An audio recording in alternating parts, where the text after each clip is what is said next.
Y'all, so Sarah went toe-to-toe, head-to-head in the courtroom over her shackles, and I was kind of surprised at how well she was doing, and we're going to talk about some of the highlights of that hearing in today's video.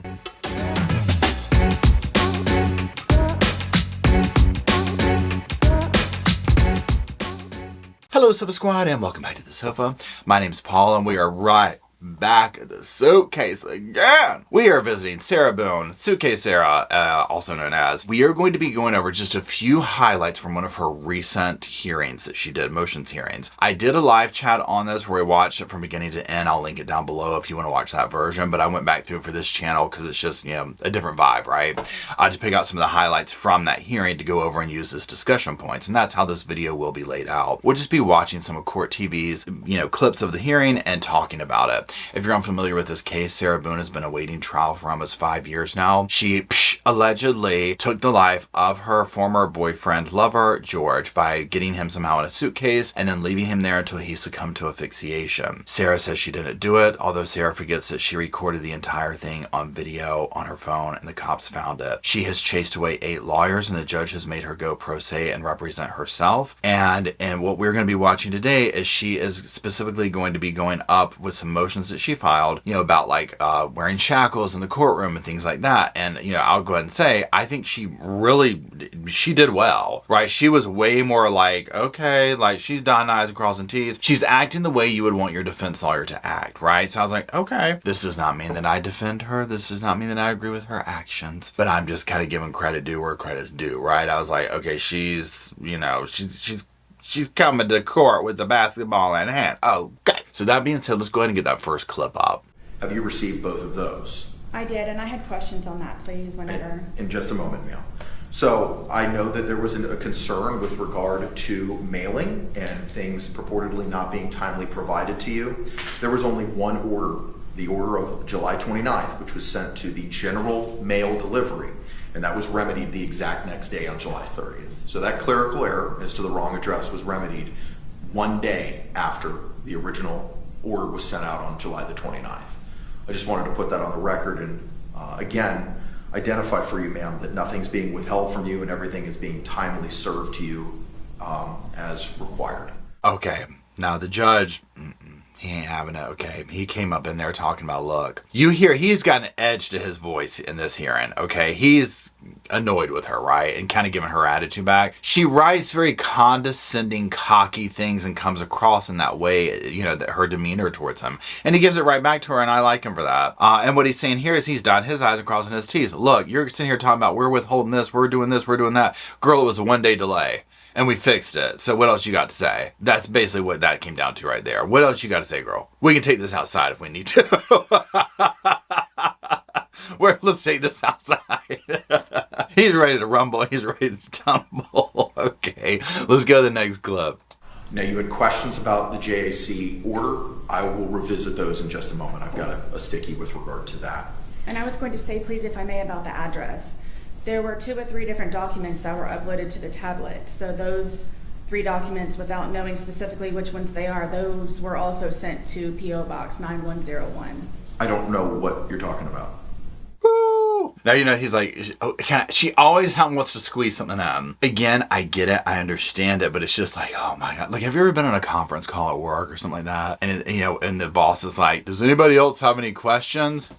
And I'm fine with people asking questions, but it's when somebody will then literally raise their hand and ask a question that they just covered. And all you learn from it is you haven't been paying attention. And now we're all suffering because of it. I feel like this is just one long extended work conference call at times, right? You know what I mean? I'm just like, oh my God, this could have been an email, but she can't get email, So, but she'll go on and on and on and harp on the same thing. But like I say in all my videos about her, she gets her way by doing this. People like her do this to get what they want, and they get it, and they get reward.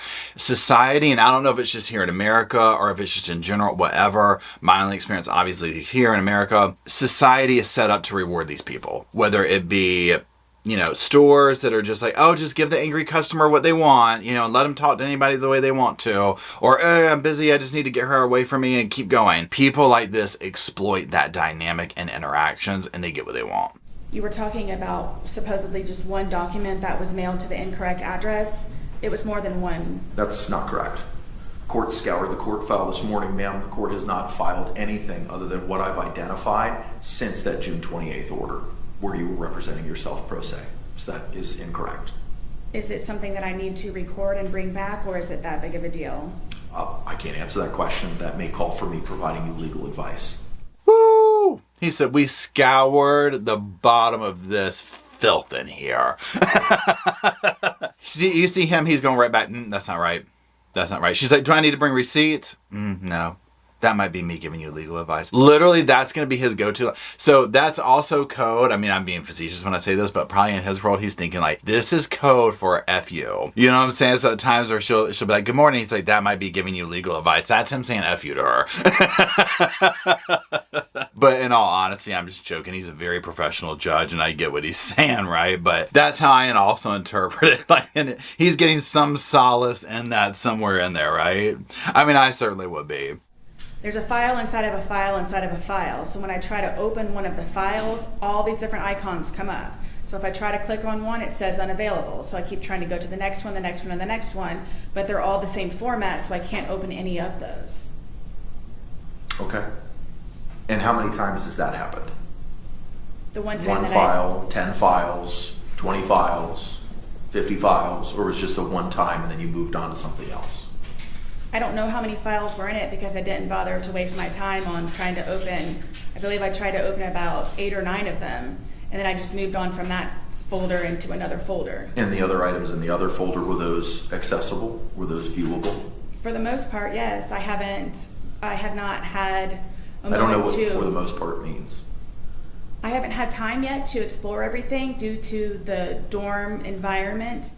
Woo! I'm talking pure sass. So first of all, let's start back and work our way forward. I don't know that last thing he said. I don't know what that means.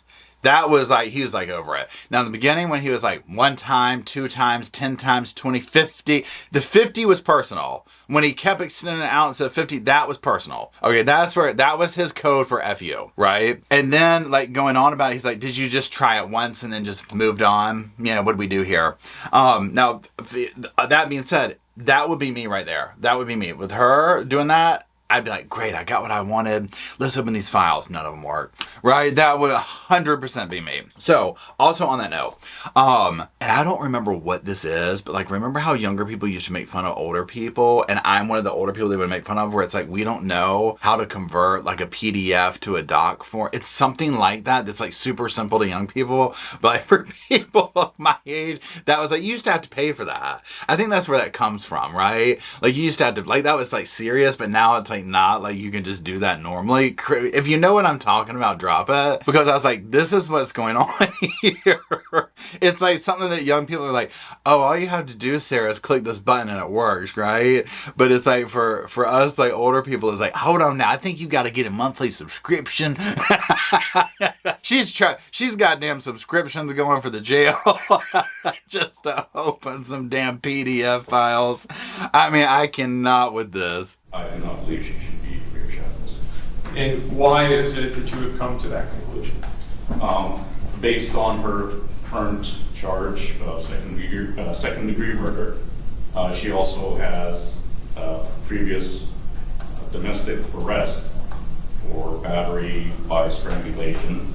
She has 3 separate incidents at the jail for non-compliance, where she was told to attend her court hearings, or scheduled court hearings, and she refused to do so. And then even when the corrections officers told her she could be charged with contempt of court, she still refused to attend those hearings. Those kind of, when you combine all that, to me it shows a propensity for violence and not wanting to follow lawful commands and orders of law enforcement personnel. Okay, now what we're watching in this part is, and this is a huge chunk of what's going on, is her motion to essentially be able to move freely about the courtroom during trial. Now this will extend to, in later bits or whatever, her asking to not be handcuffed and whatnot when she's in there, like for this moment right here. So they'll go back and forth. So what they've done is the state has brought up this gentleman here to testify. You heard what he said. This is why he thinks that she should be handcuffed, and whether she's a security risk or whatever. So you're going to see her go toe-to-toe with him. And this is one of the examples where I'm like, she's really bringing some solid arguments to the table here of, okay, she's trying to tear his little story apart. Let's listen. The domestic violence case that I was charged with, the felony with strangulation, was dropped. I don't know if you were aware of that in your research. Yes, so I was never charged with that. Also, what 3 hearings is it that I supposedly missed on what dates? I have those here. I've never missed a court date. In the almost 5 years that I've been here, I've never argued, I've never hesitated. Objects to the form of the question, Your Honor? Now, this is what I'm talking about. And you're going to hear her, she's going to have him reading things off, giving dates, giving names, doing this. And you heard her argument, like he's trying to talk about, well, she was hit with this, thing. And she's like, well, I was never charged with it. She's like, you got video? And they're probably like, yeah, we do actually. Video's not her friend, okay? Video's not her friend in this, in life in general. I would probably opt to just get like an old Nokia phone or something if I was her when she gets out, and stay away from video. It doesn't work with her at all, right? Her comments in her report. Sure. At approximately midnight, I informed inmate Boone, Sarah, that she was scheduled to appear in court today. Inmate Boone stated she did not want to attend court. I advised her that her absence could result in being held in contempt of court. Inmate Boone stated she understood and continued in her decision to refuse. Corporal L. Cameron was notified. This report is being generated for informational purposes. But it doesn't say what it was that I supposedly refused. To attend court. It doesn't say specifically what your hearing is for. Okay. Okay, so here's the thing with this kind of stuff. So he's reading off the receipts, you heard. So this is just a matter of how you choose to live life. When you are difficult to people, they're going to bang you up however they can. You don't care, I don't care is the kind of thing here. We already heard her complain and gripe about having the bunk getting kicked and this, that, and the other. You know she gives these deputies attitude. You know she does. She probably threw out some attitude and then ended up going begrudgingly and just talked a bunch of ish the whole time, and so they banged her record up. You know she drives them crazy at the jail. You know she does. So they're not going to be her friend. And that's where this is where that bites you in the butt, and it's like, look, just be kind, be decent, stick up for yourself. Sure. I get it. Anybody would want to, but just be a decent person, right? You're not going to run into this kind of stuff. What is your definition of probably did not cooperate? Was it a fact or you're just guessing? Your Honor, I'm going to object to the question. Objection sustained.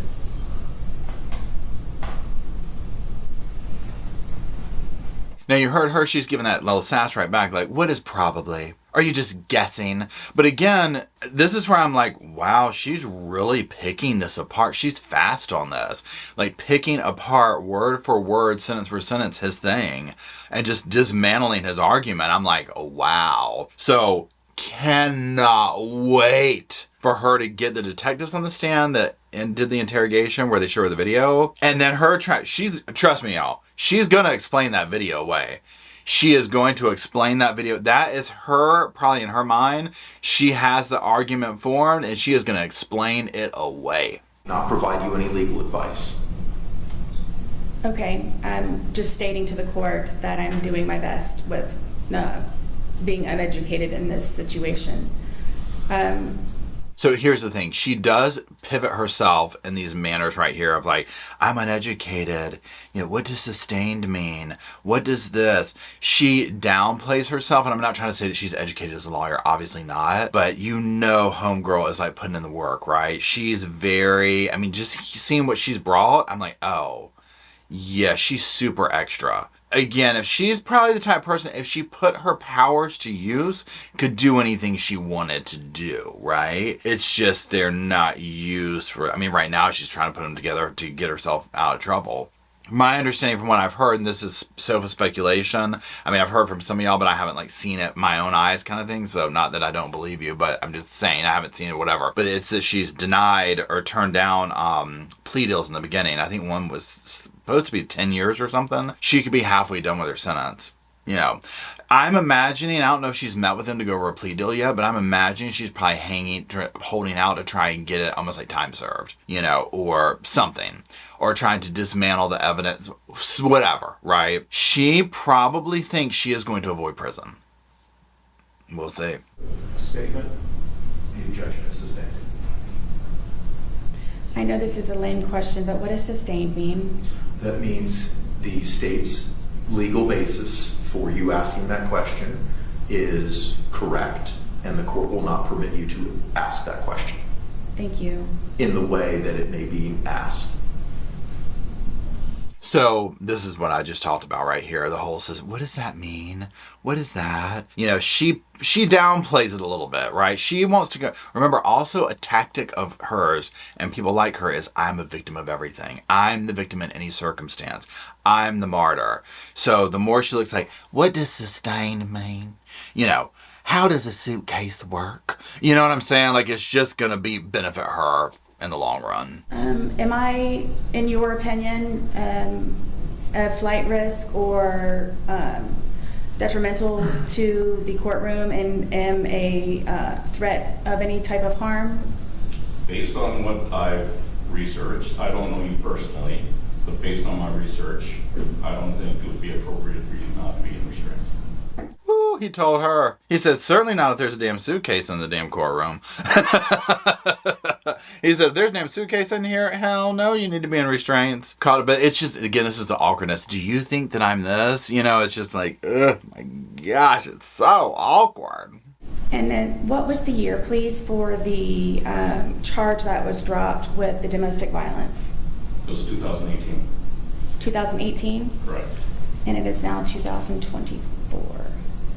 She just slid that right in there. And it's now 2024. Okay, thank you very much. That was so long ago. I don't even remember what I was doing back then.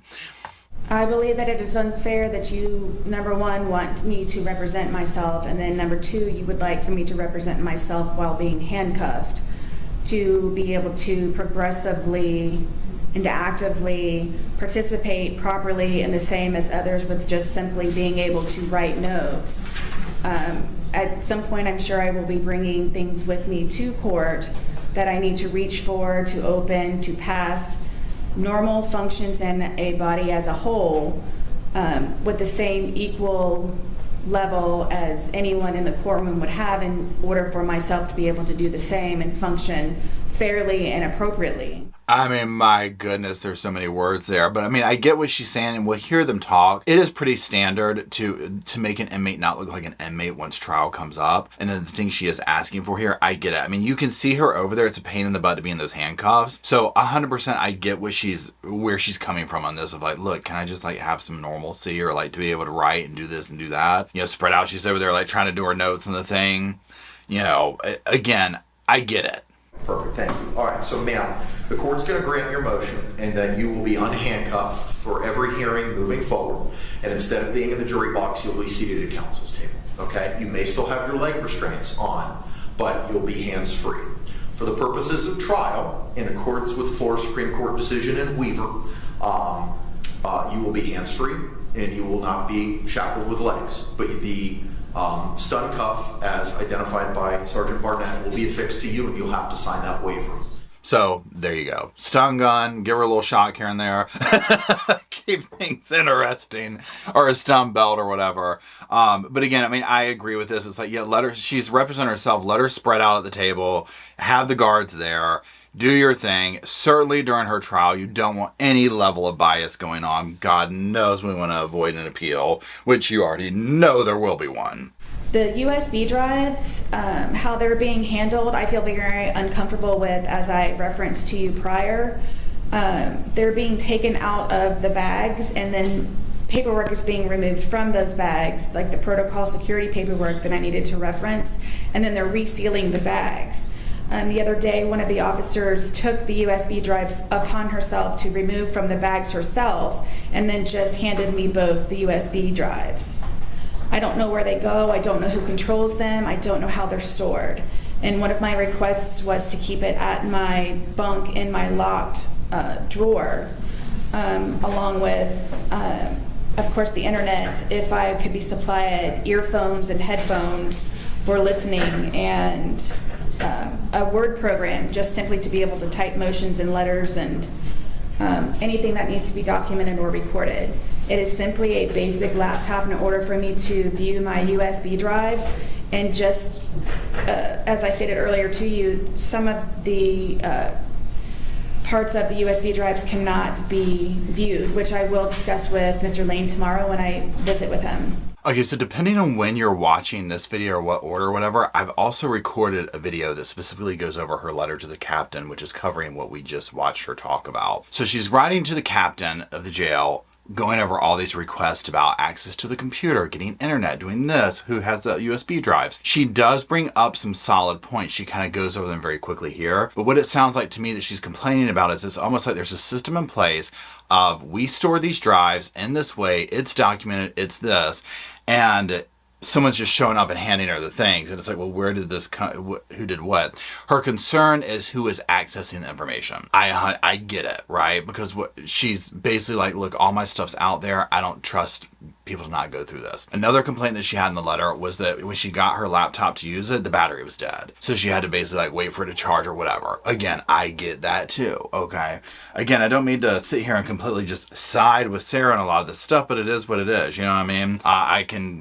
There can be two things at one time. I might not like her actions, but I can agree with some of the stuff she brings up. Also, some of the things she's talking about, like, I want to keep the USB drives at my bunk and my locked thing. Absolutely not. I wouldn't trust her to do that, and you don't know what could happen to them there. Somebody could definitely get a hold of them. She could destroy them and say, oh, I couldn't get to, it's not fair, I didn't, whatever happened and I couldn't use them, and so much, right? But also the jail needs to be dotting their I's and crossing their T's as well in that, so I get it. So those are the main clips from this. Like I said, if you want to watch it with me, you can go to the live chat link down below from the other channel and review that or whatever. But these are like some of the main talking points here. Again, my biggest takeaway with this is I'm like, okay, she really does bring to the table dissecting in the heat of the moment, word for word. What did they say? Well, let's tear this apart. How did you say this? Where's the evidence? Blah, blah, blah, blah, blah. So if this is a glimpse into the trial, oh, it's going to be interesting.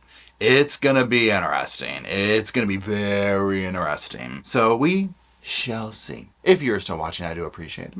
Let me know what you think down in the comment sections. And in fact, drop some little sofas off down there for me, Roscoe in spirit, to hang out and talk about this case, all the other ones we talk about here at the sofa. And until we meander our way down there, I'll see y'all soon. I just wanted to say thank you again for watching the whole video, and also thank you for being part of the Sofa Squad. Special thanks to all the Patreon members, channel members from both of my channels, everybody who likes, shares, subscribes, comments in the comment sections. It helps the channel out so much. Now, don't forget, I do have that other channel, the podcast channel. That's where we go live, we hang out, we talk. We have kind of sort of a schedule, but just be sure and check it out. I'll put it up here on the screen. Also, if you're looking for merch, be sure to check out my Teespring store. I'll put that up here. And then, like I said in the beginning of the video, if you want to follow me and Roscoe on the Instagram, go on, check it out. It's right here on the screen again. But once again, thank you very much. I really appreciate you being part of the Sofa Squad, and I'll see you in the next video.